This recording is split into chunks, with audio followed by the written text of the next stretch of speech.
had enough yet? I trusted you!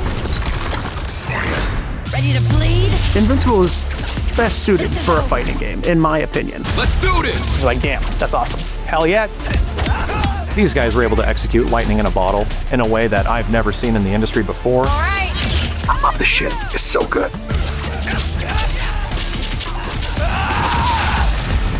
I can't wait for the fans to play this game. I'm not your son anymore! I'm the guy who's going to throw you off this planet for good. I love you, Eve. If you make me hurt you, I'm not holding back. My first impressions of playing Invincible Versus was a huge moment for me. Oh yeah. I've had a lot of like really cool experiences. I've been on sets and watched my comics get turned into TV shows. But to see the characters of Invincible in a fighting game, I don't know, it was so magical and so exciting. I cried.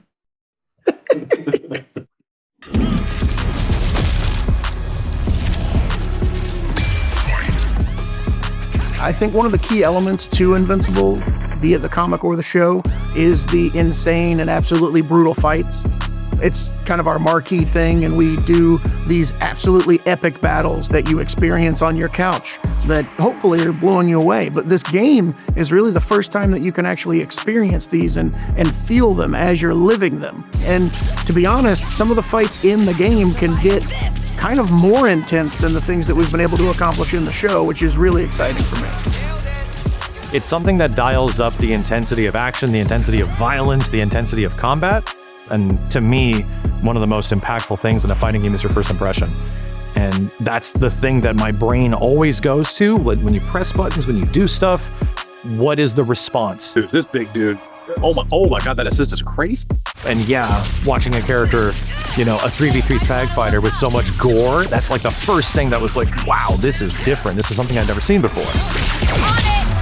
Like most fighting games nowadays, you don't have the opportunity to create something completely new, right? Most of these fighting games that exist, they're very high in the iterative number of whatever their series is. And if you deviate from that too much, the fan base kind of revolts against you. They're like, dude, that's not my same game that I'm growing up liking. But in this opportunity we have, we can do whatever we want, right? I think what the FGC is looking for kind of is similar to what other people are looking for. It's just like, give me something new. Give me something I haven't seen before. Especially people that are fans of Invincible, they're gonna be like, oh wow, I've never seen it in this light. I am ending you. I see it all now. Every single molecule.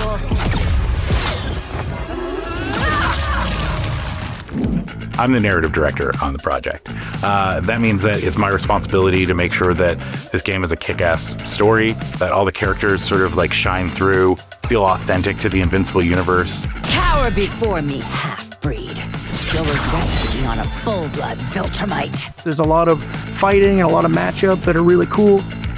It really works as a fighting game, but I think the coolest thing about it is that there's a lot of matchups that never really occurred in the comic or the television show, and you actually get to see those in a fighting game, which is really exciting to me.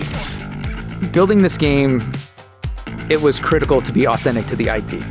So when you take a character from the show or for the comics and you examine their personality, like the way that they move, the way they react to others, you look at what are the opportunities where I can translate that and really amplify it. A lot of times what we'll do is we'll break down scenes. We'll look at like, would they move like that? Does Mark have that ability? Would he do that thing? How would he respond to someone if they defeated one of his teammates? How would he introduce himself to someone new that he's never met before? Or someone he's quite familiar with, who he thinks is, you know, downright fucking evil? Sorry for the F-bomb. One of the things that I found it most challenging in terms of figuring out our characters and environments is how we make them feel unique. We do want the characters to have the same sort of body type, the same overall proportions, the same silhouette. But then at that point, when you get to that baseline, it's a question of how do I build upon it? How do I add those secondary and tertiary details from the rips in the clothes to the blood stains to the smaller details in the hair and the facial features. We want it to feel like Mark through and through.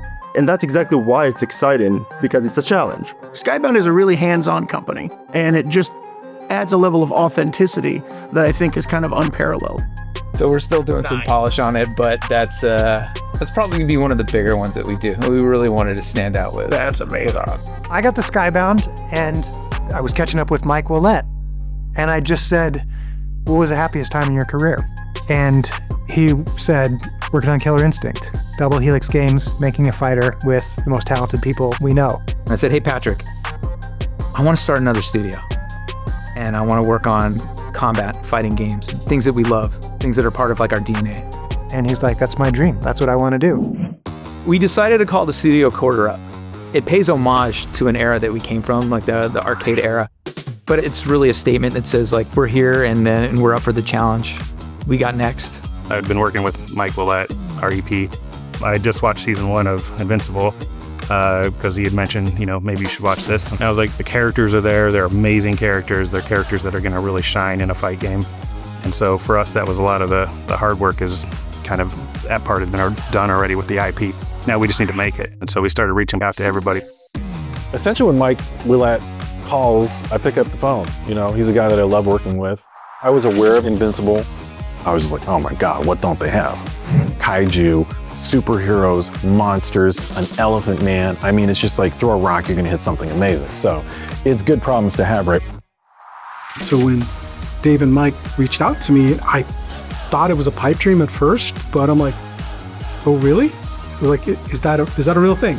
And I'm like, I am very much interested. Like, I am super down, like, I'm in, let's fucking go. And then that doubled when they told me the project, Invincible, as a fighting game. And I'm like, oh my God, because immediately as soon as they said those words in that sequence, like, I just started thinking of what we could do. Learning that all the same folks that put together one of the most impossible games, now one of the most well-received fighting games of all time, is working on another fighting game, it's kind of like a dream come true.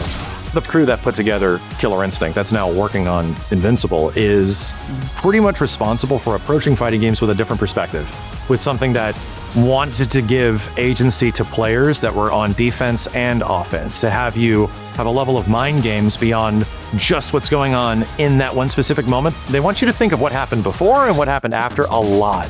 That's actually in this game too. In a 3v3 game, you sort of like can touch the opponent once and they're toast, man. It's just, it's kaputski for that character. I really dig the fact that there's so much defense and offensive options in this game. But the commitment to having a full 3v3 tag fighter from, a developer that hasn't done that before leads me to hope there's going to be a whole bunch of new concepts and things we haven't seen. The process of building this team, it's been fun, but it wasn't just getting a bunch of all the old heads back together again. It's finding new blood, people that either tied to the FGC or hyper talented and really passionate about their work and what they do and about the IP. Fan art is actually how I got this gig. As an artist, I'm always gravitate towards characters that I find interesting. My relationship with Invincible was pretty much love at first sight, both in terms of the characters, but also just the animated sequences, storytelling, the world, everything just felt super unique. And one of the things I'm most excited about this role is the opportunity to take these established characters that you've seen in the comic and you've seen in the show and find a way to make them feel like an inherent part of the game that we're creating without jeopardizing what made them so great to begin with. I've been a fan of Invincible since I was, young. Like, not that I'm old now, but I've been a fan of Invincible forever. And I've been reading these comics like since the beginning, and I just know them like the back of my hand. And so there's all these like little tidbits and things that I'll pick up on that you might not even ever think about.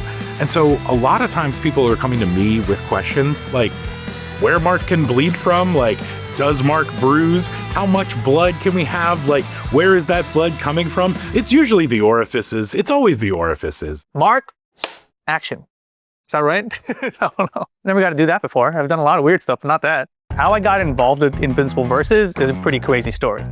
Mike here, Dave, also with Dave, and we're going to be doing an FGC first look, very first look with Rip. All right, ladies and gentlemen, Rip is in the house. I got invited over to Mike's house, like it wasn't like a studio or something. So I go over to his house, I knock on the door, he opens it up, I walk in, they have a TV set up there, and it just says Invincible on. I was like, oh damn, we're doing Invincible. I haven't seen, dude. Oh my god. I saw it super duper early. Like, you have to understand, it did not look anything like it looks now. So originally when I first played it, there was only 2 characters. It was just Mark and Eve, and it was supposed to be attack fighters, 3-on-3s. And then I remember I went home and I came back for the next test and I was like, you know, I had the shower thought where I was like, you guys are the KI devs. Why don't you guys bring some of KI into attack fighters? Because that's never been done. So then the next one I get a DM from Mike Willette. He's like, this could work. He's like, you should apply. Invincible is blood again. Which is like so missing in all the team fighting games in general. I'll take a sip of water when I goddamn feel like I need to take a sip of water. I don't need you directing me on when I take a sip of water.